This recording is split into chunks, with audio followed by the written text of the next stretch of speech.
Something very interesting happened in this country yesterday.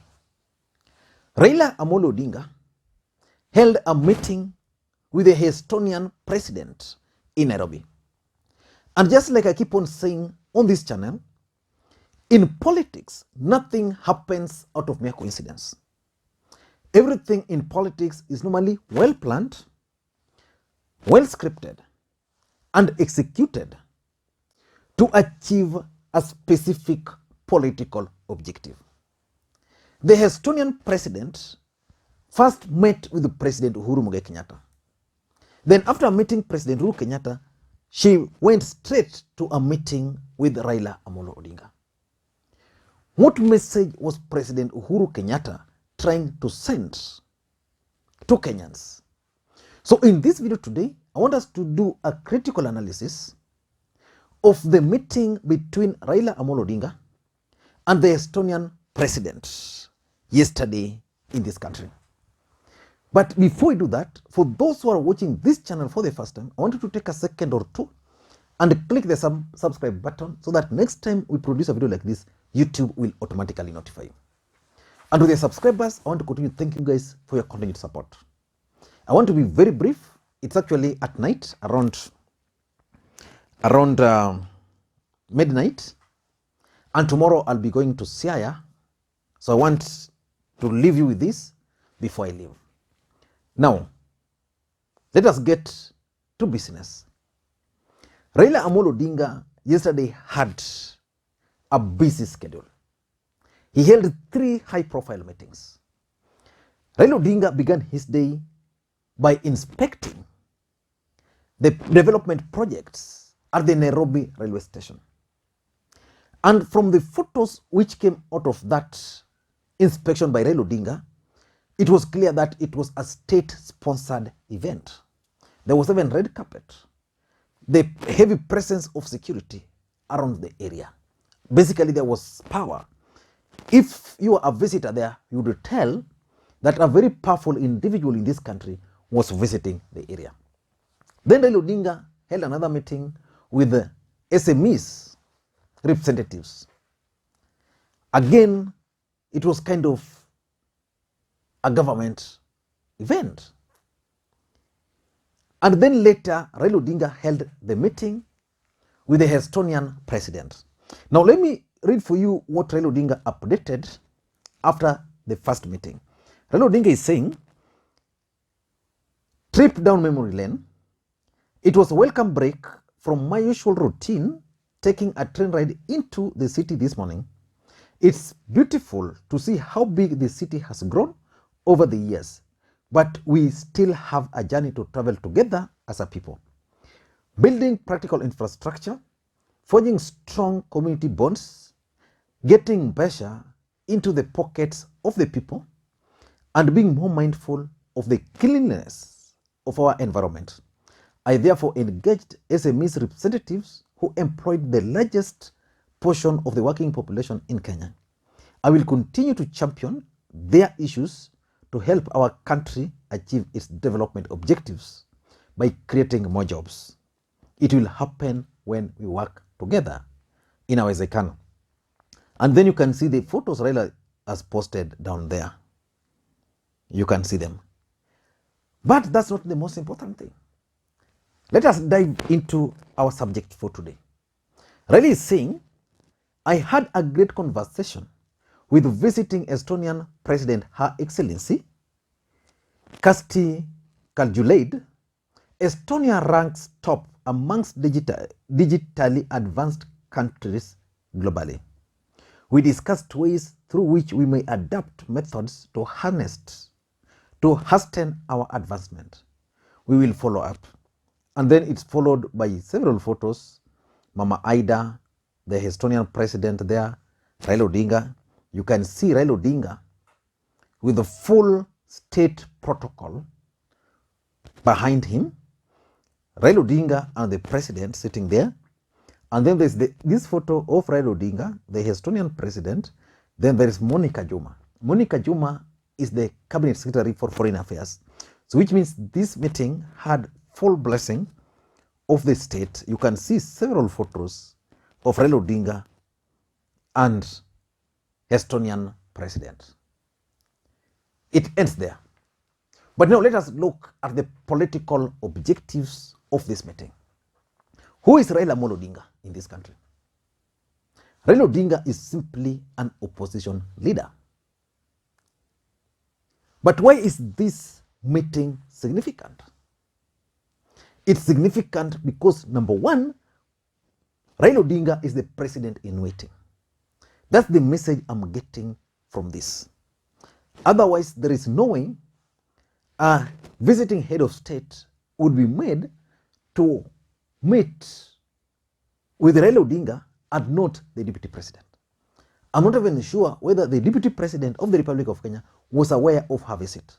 I'm saying this because even Dennis Itumbi, who is the Hustler spokesperson, was on record releasing some highly classified information, the Hustler's Intelligence Bureau. But in that Hustler Intelligence Bureau, where he was claiming that Raila Odinga is being played, is being weakened, he never predicted that Raila Odinga was going to have this kind of huge meeting. So I tend to think that if you looked at the way transitions are normally managed, Raila Odinga is being managed by the state as we speak. Raila Odinga is being managed as the next president of the Republic of Kenya. That's the truth, and it's what I observed. Number two, it is also clear that President Uhuru Kenyatta has started delegating some work to Raila Odinga. What does that tell you? It could mean several things. But the mere fact that Raila Odinga inspected the Nairobi railway station with full state machinery, the fact that Raila Odinga held a meeting with the SMEs, and the fact that Raila Odinga also held a meeting with a visiting president means one thing: that the president now has faith in him. In fact, all these functions are government functions. The fact that Raila met with this lady in the presence of Monica Juma, who is the cabinet secretary for foreign affairs, also means a lot. If you leave that, there was complete red carpet during these meetings. It's not the first time Raila Odinga is actually meeting with a head of state, even previously, but not the way this one was organized. So in short, I tend to think that President Uhuru Kenyatta has started delegating certain roles to Raila Odinga. Basically, he's inducting Raila Odinga into the presidency. Ideally, the person who ought to have been doing this is Ruto. In absence of Ruto, the next person should be Monica Juma. Number three, I think President Uhuru Kenyatta has decided to move without his deputy. In an ideal situation, the person who ought to have received or to have met with this lady is actually the deputy president. But the deputy president and the president have fallen out. So what do you expect the president to do? Simple: assign someone the responsibility of the deputy president. And that's how the president has assigned Raila Odinga to perform functions which ideally ought to have been performed by the deputy president, William Samoei Ruto. Those are the realities. And number four, I tend to think that it's all about creating the international network. You cannot become the president of the Republic of Kenya, or any other country for that matter, without the international network. The mere fact that this lady came to meet with President Uhuru Kenyatta, and then the president organized a meeting with Raila Odinga, it definitely means that they're trying to create international network. The truth of the matter is that anytime a president visits Kenya, they come with a delegation. Businessmen, people with business interest, their think tanks and the rest. And the fact that Raila Odinga wants to run for the presidency means that he's going to pick one or two contacts from these people. And before you knew, some of these people will be bankrolling him. If they want to be bankrolling him, they'll be able to to support his bid. So Raila Odinga basically used the occasion to create international networks. And lastly, I think it's also a message to the Deputy President William Ruto. The president is telling his deputy that, look here, man, you are supposed to be performing your job, but because you've decided kutangatanga, we continue tangatangering. Someone else is going to do your job.